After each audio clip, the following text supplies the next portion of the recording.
Jagdamba films Doriganj.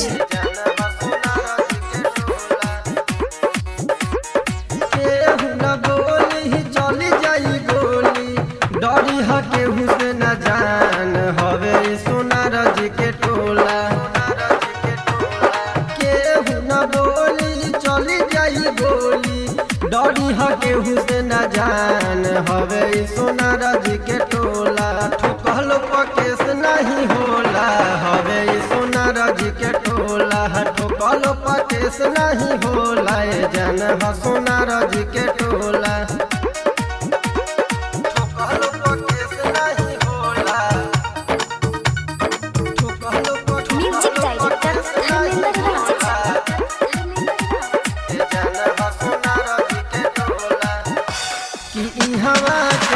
न तोहा के है बोली कमर लचका के है नाच कि कवना जिला घर ये बबुनी वही बारू बाचल हो कि इहवा के हूँ न तोहा के है बोली कमर लचका के है नाच हो कि कवना जिला घर ये बबुनी वही बारू बाचल हो।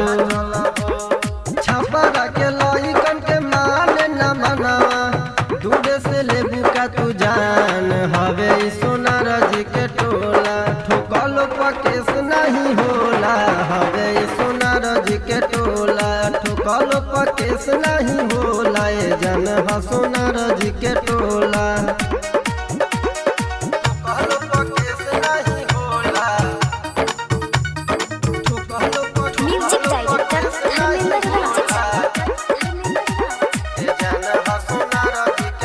कि रही टोरी मामू या भजित रोहित से छिपावन थाते हो कि तोह के देखी के कितना लइकन पीटा तारे छाते हो कि जखन जितेंद्र बिकी सोनी से छिपावन थाते हो कि तोह के देखी के कितना लइकन पीटा तारे छाते हो।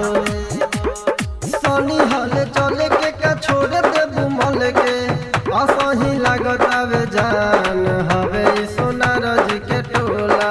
ठोकलो पकेस नहीं होला हवे सोनार जी के टोला। ठोकलो पकेस नहीं होला जान ह सोनार जी के टोला। Mix by Jagdamba films Doriganj.